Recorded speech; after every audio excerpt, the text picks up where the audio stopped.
হারিয়ে যাব একদিন আমি, রব নাই ভুবনে চিরদিন। কথা বলেন ঠিক কিনা? ক্ষমা করে দিও তোমরা আমায়, ক্ষমা করে দিও তোমরা আমায়, ভুল করে থাকি যদি কোনো দিন। হারিয়ে যাব একদিন আমি, রব নাই ভুবনে চিরদিন। যেই সমস্ত লোকেরা কিয়ামতকে অস্বীকার করেছে, মৃত্যুর পর পুনরায় জীবিত হওয়াটাকে অস্বীকার করেছে, তাদের জন্য আল্লাহ তাআলা বলেন কাল্লা সায়ালামুন, কখনো না, একদম নিকটে তোমরা সত্যটা জানতে পারবে। যেহেতু মানুষের মাঝে কেবলমাত্র একটাই পর্দা রহিয়াছে, ওই পর্দাটি হলো মৃত্যুর পর্দা। মৃত্যুবরণ করে যখন সে অন্ধকার কবরে যাবে, ওই কবরে যাওয়ার সাথে সাথে কিয়ামত যে অস্বীকার করেছে সেই কথাগুলো তার সম্মুখে আয়নার মতো ভেসে উঠবে। আল্লাহু আকবার। যারা অস্বীকার করে গিয়েছে, যারা গুনাহ করে গিয়েছে, যারা ব্যভিচার করে গিয়েছে, যারা জুলুম করে গিয়েছে, যারা মা বাবার অবাধ্য হয়ে এই দুনিয়া থেকে বিদায় হয়ে গিয়েছে, তাদেরকে কবরের ভিতরে তিনটা প্রশ্ন করা হবে। তোমার রবকে, তোমার নবীকে, তোমার দ্বীনকে, তোমার দ্বীন কি? তখন সে বলবে হায় আফসোস, হায় আফসোস, লা আদরি, লা আদরি, আমি কিছু জানি না, আমি কিছু জানি না। কিন্তু তৎক্ষণাৎ কবরের দুই পাশের মাটি এমন জোরে তাকে চাপা দিবে, ওই চাপার দ্বারা তার সমস্ত শরীরের হাড় গুলো ভেঙে ভেঙে চুরমার হয়ে যাবে। হযরত ফাতিমা রাদিয়াল্লাহু তাআলা আনহার কবর যখন হযরত আবু যর গফারি রাদিয়াল্লাহু তাআলা আনহু খনন করতেছে, খনন করতেছে, খনন করে যখন শেষ হলো, সম্পূর্ণ কবর যখন খনন করে ফেললো, এবার হযরত আবু যর গফারি রাদিয়াল্লাহু তাআলা আনহু কবরকে বলে, হে কবর, তুমি কি জানো তোমার মাধ্যমে কাকে রাখা হবে? কাকে রাখা হবে? জান্নাতের সরদারিনী মা ফাতেমাকে রাখা হবে। কবরে কোনো আওয়াজ দেয় না। এরপর আবু যর গফারি আবার বলে, হে কবর, তুমি কি জানো তোমার মাধ্যমে কাকে রাখা হবে? বিশ্বনবীর কন্যা ফাতিমাতুজ জাহরা রাদিয়াল্লাহু তাআলা আনহাকে রাখা হবে। বেয়াদবি করিও না, বেয়াদবি করিও না। কবরে কোনো জবাব দেয় না। তৃতীয়বারের মতো হযরত আবু যর গফারি কবরকে বলে, হে কবর, তোমার মাধ্যমে জান্নাতের সরদার হযরত হাসান হোসেন রাদিয়াল্লাহু তাআলা আনহুমার মাকে রাখা হবে। হে কবর, বেয়াদবি করিও না। তৎক্ষণাৎ এই কবর হযরত আবু যর গফারিকে কেঁপে কেঁপে কেঁপে কেঁপে আবু যর গফারিকে কবরে জবাব দিল, হে কবর, হে আবু যর গফারি রে, আমি মা ফাতেমাকে চিনি না, হাসান হোসেনের মাকে চিনি না, আমি জান্নাতের সরদারিনী মা ফাতেমাকে চিনি না। আমার কাছে আমাল ভালো হয়ে যাবে, আমার কাছে তার আমালগুলো নেক হয়ে যাবে, তাহলে আমি কবর তাহার জন্য জান্নাতের বাগান হয়ে যাব। আর যদি আমার কাছে তার আমাল ভালো না হয়, তাহলে আমি এই কবর তাহার জন্য আনেওয়ালা কিয়ামত পর্যন্ত জাহান্নামের বাগান হয়ে থাকব। শুধু তাই নহে, দুই পাশের মাটির দ্বারা এমন জোরে চাপা দিব, তার শরীরের সমস্ত হাড্ডি মাংসগুলো ভেঙে ভেঙে চেপে চেপে নাস্তানাবুদ করে দেব। জোরে জোরে বলুন আল্লাহু আকবার। বিশ্বনবী সাল্লাল্লাহু আলাইহি ওয়াসাল্লাম তিনি বলেছেন, ও দুনিয়ার মানুষ, কুম ফিদ দুনিয়া কাআন্নাকা গরীবুন আও আবিরু সাবিল وعد نفسك في أهل القبور। زورا زورا بولون الله أكبر।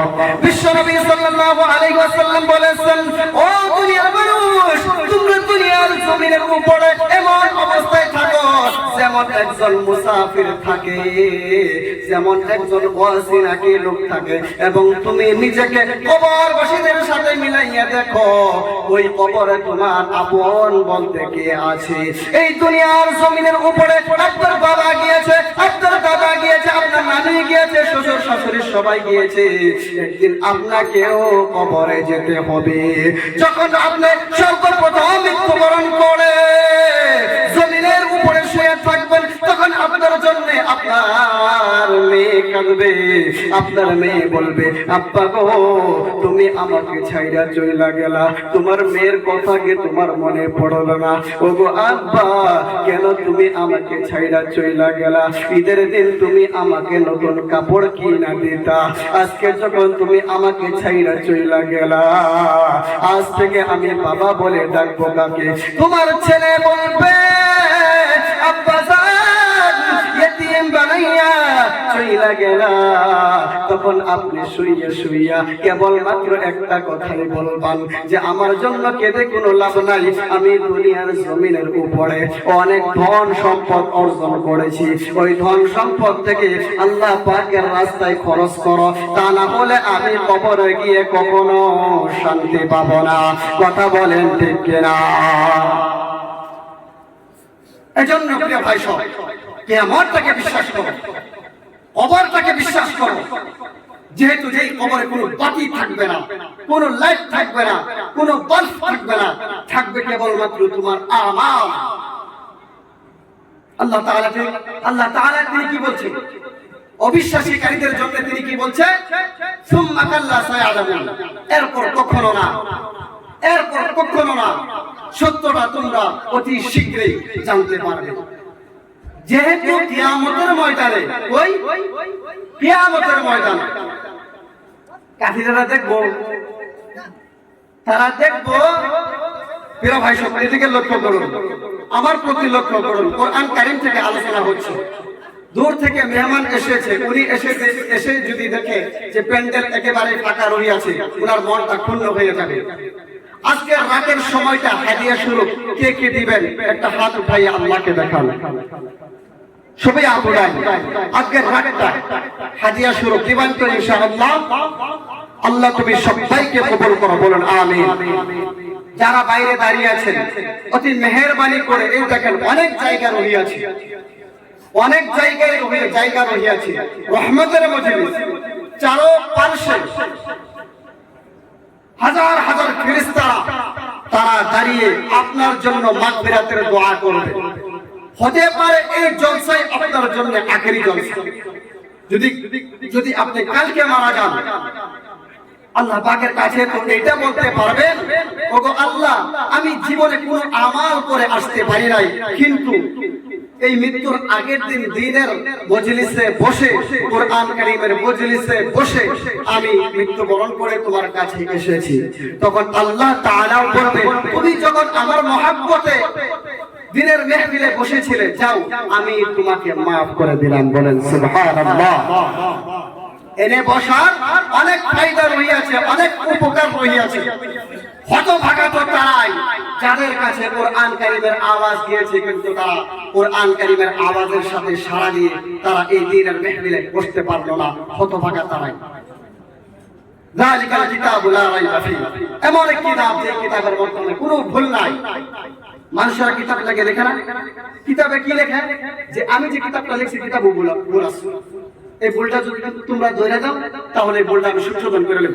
কিন্তু মহান আল্লাহ তাআলা এমন এক কিতাব লিখেছেন যে কিতাব কোনো ভুল নাই। মানুষ মরে যখন কবরে যাইব, কোরআন কারীমের কথা মাইনা কবরে যাইব, কই যাইব? কথা কোন প্রিয় ভাইরা, জোরে কোন কথা কোন? কবরে যাইব। পিছনের লোকেরা ভালোই কথা শুনলা, শুনতে শুনতে বোধহয় আমনি লেগে যাচ্ছে নাকি? কই যাইব? কবর। কোরআন কারীমের কথা মাইনা কবরে গেলে তার ফজিলত কি দেখেন? কবরে যাইব, ফেরেশতা আইব, নেকির মুনকির আইব। কোরআন কারীম একটা পাখির রূপ ধরব, পাখি বুঝেন না? ওই তোর পাখির মতন সুন্দর করে রূপ ধইরা আনের বুড়োর উপরে বসে থাকবে। ফেরেশতা কইব মার রাব্বুকা, এই পাখি কইব রব আল্লাহ, সুবহানাল্লাহ সুবহানাল্লাহ। আমার নবীকা বিষ্ণু সাল্লাল্লাহু আলাইহি সাল্লাম, ওমা দীনুকা, দ্বীন ইসলাম। এগুলো তোমরা করতে শিখছো, কোরআন ও হাদিস থেকে শিখছি, আলিম উলামার মুখ থেকে শুনেছি। এবার ফেরেশতারা কবে তুমি কারা? তুমি উত্তর দিতেছো বলে কি? আমি তার বডিগার্ড কোরআন কারীম। বলেন সুবহানাল্লাহ।